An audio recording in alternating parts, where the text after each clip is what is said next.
guys, welcome back to Sherman's Kitchen. Today is a cloudy, overcast, windy day, and I'm in the mood for some beef and split pea soup. So I'm gonna be making that today for dinner for my family, but I want to take you guys with us. So if you guys come on down in my kitchen, we will do this together. And before I do that, I hope you guys are doing well and keeping safe and having a good day so far. Guys, for this split peas and beef soup, I'm using here some oxtail because that have bone and is super nice for soup, and I have some meat, some like actual beef parts that I'm going to be using. So some meat and some bony and some fatty part. This is going to make a beautiful. And here I have 1.5 cup of split peas. I have a half cup of measuring cup here. I have 1 cup split peas in the bottom, and I have half in here. I just want to show you guys the measurement, and I'm gonna use that amount for what I'm making today. And for the beef, this is like 2 pounds I have here. So on the stove, I have my oil warming up, and guys, just a little, like half a teaspoon, just to cover the bottom because the oxtail have some fat on it. So I'm gonna add in, and in here I have 1 teaspoon of green seasoning that I have on the meat. And the green seasoning is contained of garlic, green onion, pepper, and thyme. And I put half a teaspoon of black pepper and half a teaspoon of salt. And this here, I'm gonna cook it up until it loses some water. And yeah, I'm gonna cook it up until it loses some water, and then I will add my split peas and wash my split peas and add it in here. And then I'm gonna pressure the meat and the split peas to become nice and soft, and the split peas can melt. And then I'll add all my provision to this. So guys, this meat is all drying up on the bottom now. It's like sticking to the bottom. That's how you know all the water is cooked out. So what I'm gonna do now, I'm gonna add my split peas in here. And I will put all the split peas into here, and I'm gonna add a little bit of water to pressure this because I already add some salt to the meat. So you don't want, because when I'm actually cooking everything in the pot with the soup, I will add more sauce and more flavor and all that. But that little bit of salt is just the flavor of the meat, that the meat will cook with some salt. So I just want to stir this up, and then I'm going to add some water. And I have some water warming up on the other side of the stove, and I will add the water in here, and then I'm going to pressure this because I don't want to be cooking this all day. You can do that too. You can just boil your split peas with the meat, and that will, until it becomes soft, but it's gonna take about a whole hour and a half to 2. So I don't want to do that. So what I'm gonna do here, I'm gonna put in about 4 cups of water, just like that, to cover the meat and a little bit over the meat, because oxtail is a little bit on the hard side. And for a beef soup, I like when all the meat is melting and falling apart. That's how I like this soup to be. So if you find that your water is not enough, you can add some more. So I'm gonna just put it here to cover the meat. I'm gonna cover this pressure pot for like 20 to 25 minutes until the meat is soft and tender and the split peas is melted away. And then I'll take it off. I'm gonna show you guys. And then I'm gonna start adding in flavors and my provision to make the soup. Guys, these are the provision I'm using today for this soup. So I have 2 ripe plantain, I have 1 large sweet potato, and I have 5 eddoes. I love eddoes, so the more the merrier. And in here I have about 2, 4, 6 pieces of frozen cassava or yuca, and I'm gonna put in some carrots. I'm putting 2 carrots. These are small organic carrots. So I'm gonna add 2 carrots. I'm gonna peel this up, and then I'll show you guys the next step. Sorry about the pressure cooker in the background, but I'll walk you guys through as we go on.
in the garden picking our ingredients. So I'm picking some fresh thyme, and this is the fine thyme I'm picking here because I like to pick them fresh when I'm adding to any kind of dish. So for soup you need a lot of fine thyme, so I'm gonna pick a whole lot because I find fine thyme really flavor up my soup.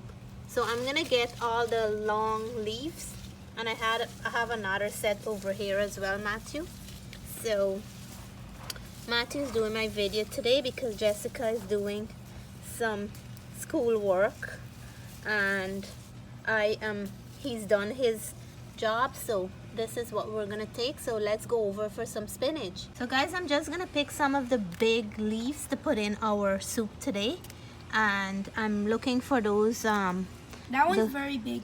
Yeah, but we picked earlier this week, so that's why these ones are not humongous like those. But let's go over to the other side and we'll pick some more from over there. So we're gonna pick some more from here, and there is nothing like fresh spinach from your own garden, fresh thyme, and all the fresh ingredients. Yes, Matthew, hold it right there for me. So, and I think I can pick some tomatoes today. I want to pick them. What do you think? Or maybe, yeah.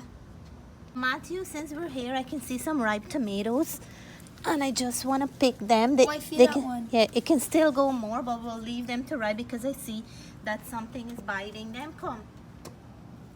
We have a lot more here. We're just gonna take, oh, they're ready because it's falling right off, so we can leave them to ripen more, and we can make a salad because I think there is some cucumber ready as well.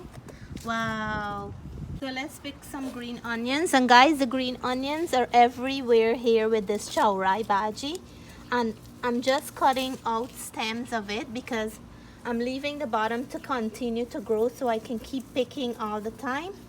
So I'm just cutting off wherever I have some big stems of it, like some big ones, and then the rest is gonna continue to grow because that's how I do with the green onion. I don't pull them out from the bottom until end of summer. So I'm gonna pick a good portion because I like to put a lot of green onion or onion in my soup.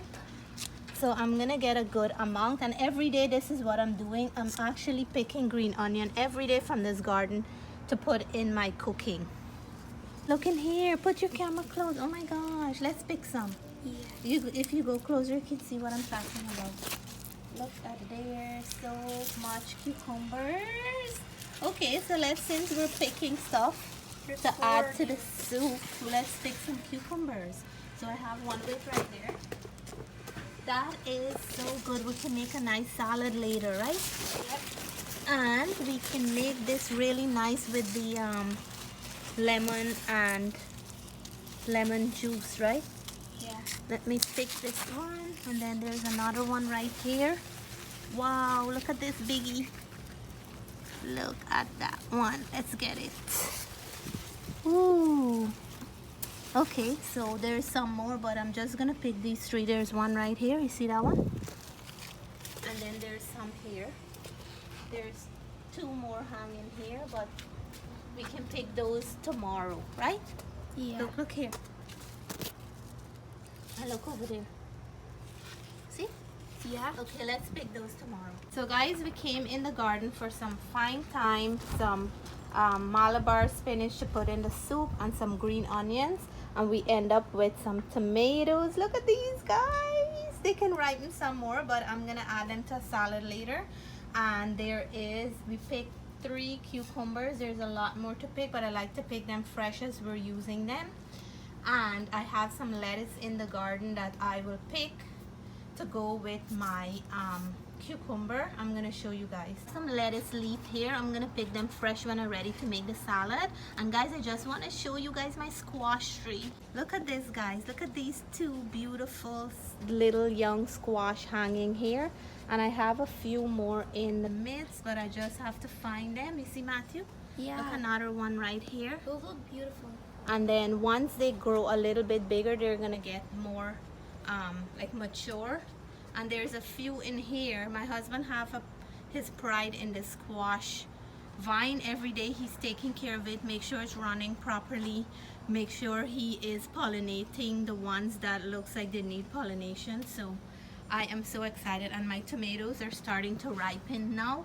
So just thought I might share with you guys.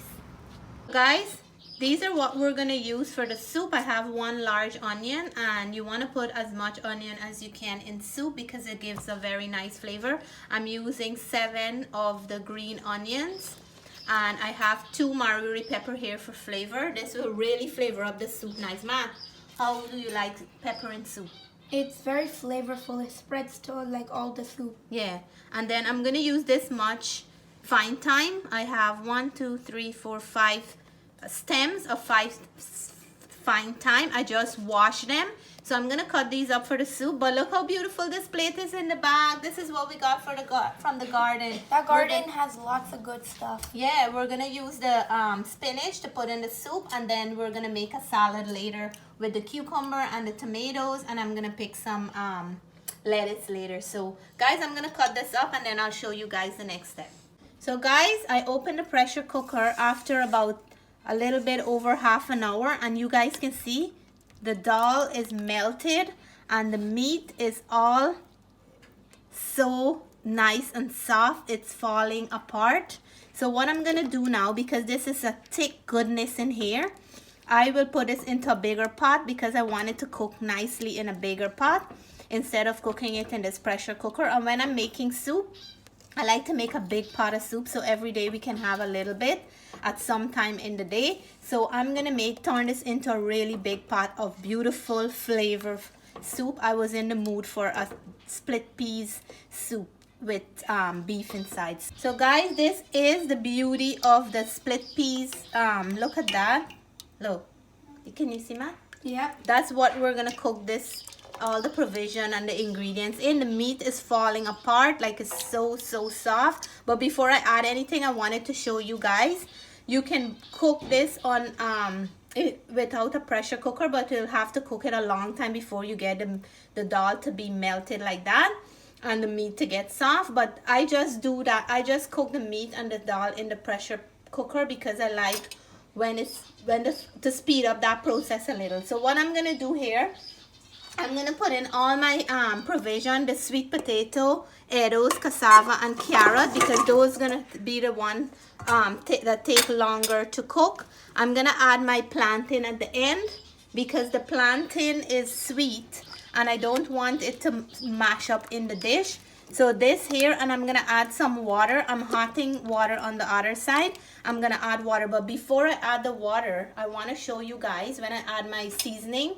So I'm gonna add seasoning right now, and this is my board of seasoning. Can you see, Ma? Yeah. This is my board of seasoning. That looks like a new board. It isn't my new board. You know how long it took me to part with that old board, how I love that old cutting board. So I'm gonna add my onion, 1 large onion. I have 2 wirrie pepper that I cut so the flavor can the flavor can get even into it. When you burst the pepper or cut the pepper, it's gonna flavor the whole pot. My green onion, I'm adding everything now. And guys, for me, when I'm making soup, I love to add a lot of thyme. So I'm gonna add a whole bunch of thyme, but I wanna put this nice in here. Look how nice that look, right, Matthew? Yeah. So I have the thyme, and what I'm doing, I'm gonna roughly just pull them off, and if any big pieces fall in there, that's fine.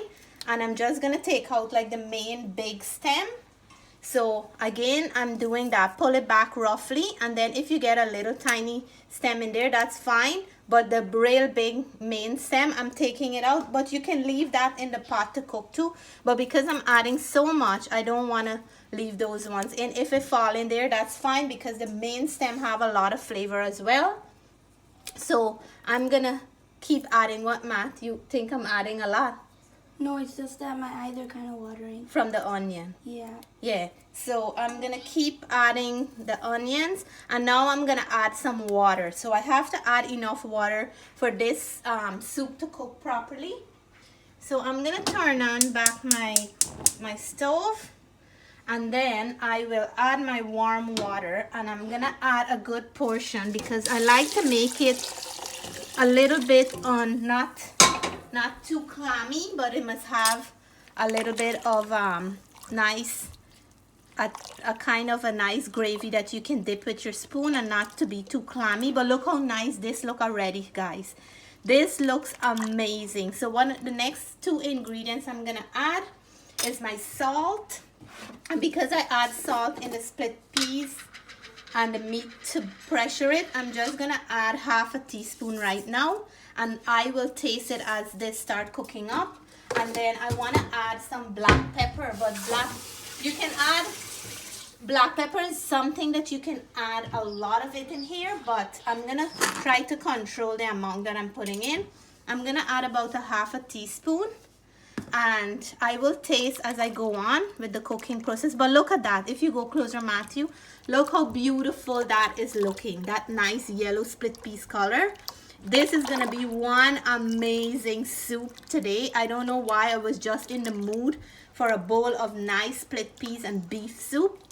So guys, I'm gonna cover this, cook it on medium, and then I'll come back and show you guys the next step. I'm gonna add the sweet plantain about halfway in the cooking, and just about the end of the cooking process, I'll add my spinach to the end. So we'll keep you guys posted. Okay guys, so the soup is cooking up nicely, and like I mentioned, halfway in I'm gonna add my ripe plantain. But before I do so, I would like to taste it. So I'm gonna turn it up a little, and look how beautiful this is looking. I can't wait, right?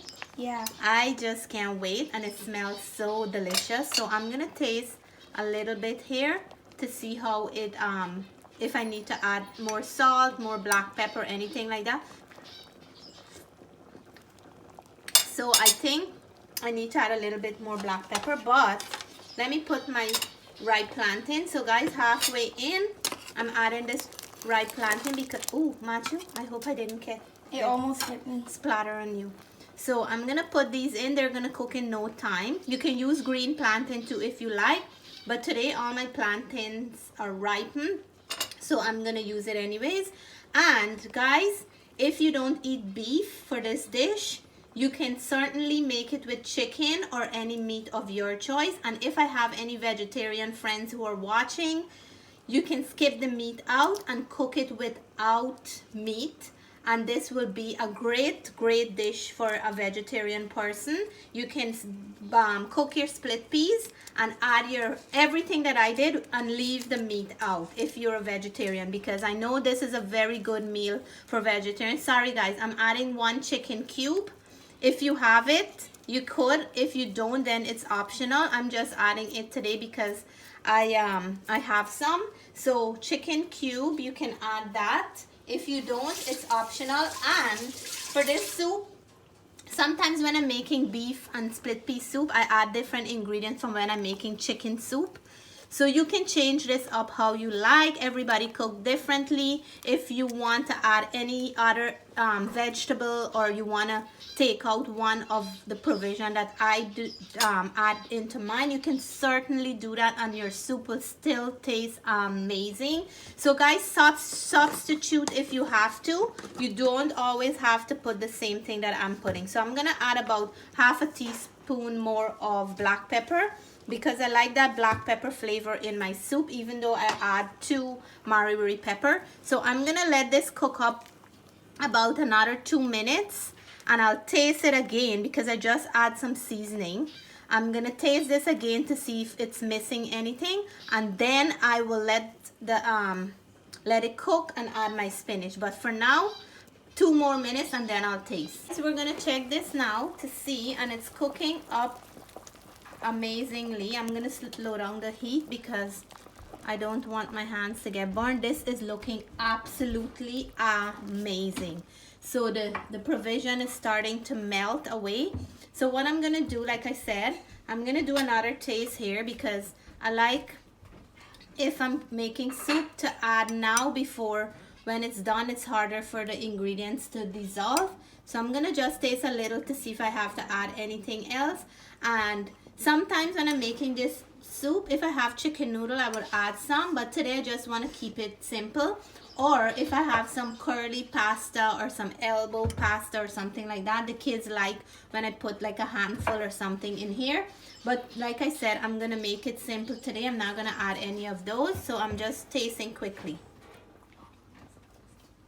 Oh my gosh, this amazing. I can't wait. So now the flavor is absolutely amazing. It's exactly what I want it to taste like.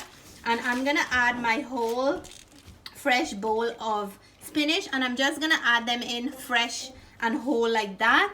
And this here, because the soup is done, I'm gonna just turn it off and let this steam cook, because you don't want to overcook your spinach. I'm gonna let this steam cook, and like I mentioned before, if you like to add any other vegetable in your soup, it's okay too. You can do so. It would make your soup very nice and delicious. But today I'm just adding carrots and spinach along with my provision, because when I'm making beef soup, I like to add different ingredients from when I'm making chicken soup. And guys, I will let this cover it and let this spinach steam on the top, and then I'll show you guys and I'll plate and let you guys know exactly how this tastes. Guys, I emptied the soup inside this bowl so you guys can see it, because when it's in the pot you can't see, but this is one beautiful bowl of goodness. If you guys look here, you can see how, Jessica, maybe you take a picture like this because you can see some of the provision. Guys, look, the eddo, the plantain, the cassava, the carrots and the spinach and the meat on the bottom. Look how beautiful this is looking. And I just want you to guys to know that the I use the split peas as the base, and it's still not like thick that you have to use a spoon to cut it or something like that, but there is still enough gravy, nice. And I like when the gravy is like this. But look at the color of the split pea soup. It is so rich, and you have to make it with a lot of liquid. I don't know, my family like when I have a lot of liquid inside, but this is what the beef and split peas soup look like. I can't wait. This is what we're gonna have for our dinner, so I wanted to show you guys. I'm gonna do the taste test because I can't do a recipe without showing you guys how or letting you guys know how it tastes. This is my bowl of soup for dinner today, and like I said, it is beef and split pea soup. I was in my mood because the weather is such a like a gloomy kind of day. And for those days you need some nice comforting food. But look at how beautiful this look. I have the fresh spinach that I picked from my garden and a whole bowl of goodness. And for all those who cannot use beef, you can substitute it for chicken or any meat of your choice.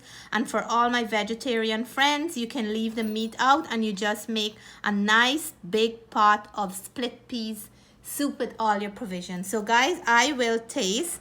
And for my first bite, I want to go for a piece of meat, and the meat is falling apart, and a piece of eddoes. But when eddoes are hot, it's not good to eat because you can get burned like that. But I'm gonna try this mouthful for you guys. So for all my viewers and all my subscribers, thank you guys for watching this video.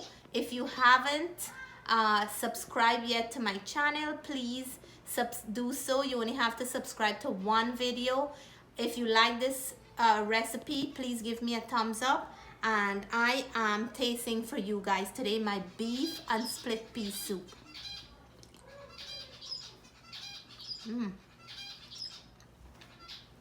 Guys, it is so flavorful. The liquid have such an amazing flavor.